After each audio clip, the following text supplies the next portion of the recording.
So this is for those in the conflicted center, those who are undecided. I'm not trying to convince you of anything. I'm just trying to help you decide.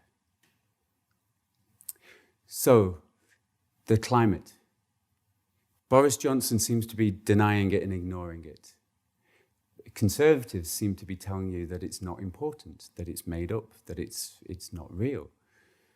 I mean, quote from Jeremy Corbyn, "The people telling you we can't solve the climate crisis are the ones who helped create it.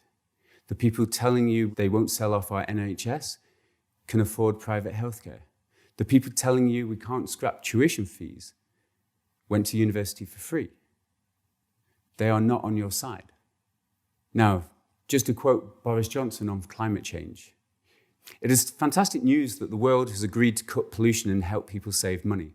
But I'm sure that those global leaders were driven by a primitive fear that the present ambient warm weather is somehow caused by humanity.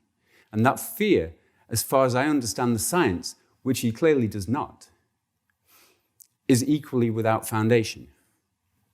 Now, let's just explain some of the science. I'm not going to even explain it. I'm just going to present it to you such that you have the information and you can make sense for yourself. Now, there's a difference between weather and climate. Weather changes. Temperature goes up and down. Winter's cold, summer's hot. Climate changes gradually. Now, the last ice age, the climate was 4 or 5 degrees cooler than it is now. And when the Earth was that much cooler, there was a mile of ice over New York. Now, this mile of ice didn't suddenly appear one winter. It happened over thousands of years with incremental progress. And this is how the environment naturally changes. Concentration levels go up, carbon dioxide, and they go down again as nature adapts. Now look at what we've done. We've dug up a whole millennia's, eons worth of life that's been liquefied and carbonified into fossil fuels.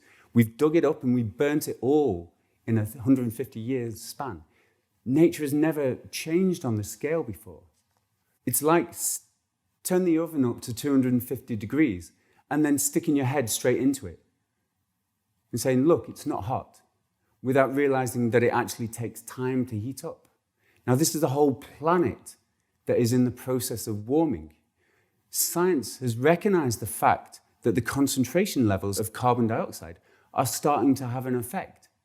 Now, if you go outside and say, well, it's a little bit hotter, but it's not that much hotter, what's all these scientists worrying about? Then you're really missing the point. If you've seen the Chernobyl series, then you know that a chain reaction sparks, and then it takes time. But the results are catastrophic.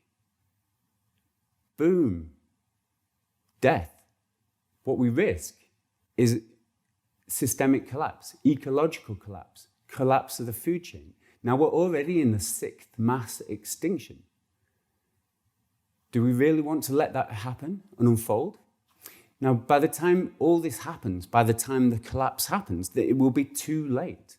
I mean, just look at the financial crisis, the financial collapse. By the time we noticed it was happening, it was already happened. It was too late. The chain reaction had started.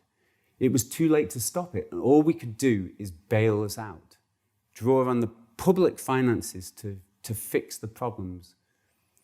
Now, this was laying a patch on a system that had already broken. Now, with the climate, there is no one to bail us out. By the time it collapses, all we'll be able to do is sit back and watch the world burn.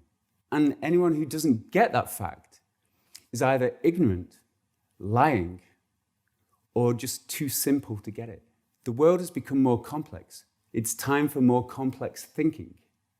And we really can't afford to let this simplistic decision-making and this simplistic appraisal of the facts, the denial of science, we can't really let these people lead us anymore. Now, they may be the capitalists, the engines of progress, the ones who made us rich, but they shouldn't be making the rules, and they shouldn't be charting our direction, because at the moment they're steering us towards a cliff, and they don't see it. We're living in an age of complexity, where it requires complex solutions, and the old simplistic this or that, binary choices, just don't cut it anymore. Certainly not when there's a younger generation coming up who've lived through complexity, through this age of complexity, as it's evolved, and now as it's established.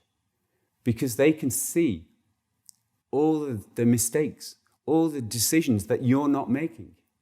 So we can either choose now to act, to start to deal with the problems now, for them to then solve, or they will come and they will replace you and leave you shamed for not acting when you could have had.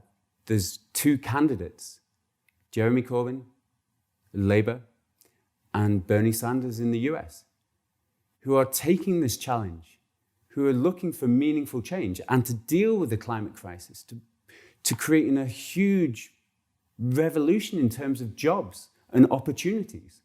Surely our progress should allow us to choose to do something about it.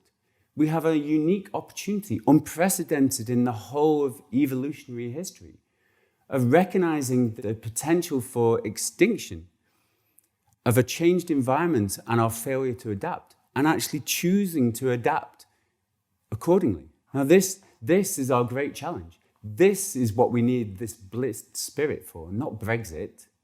Let's get on with the real problems.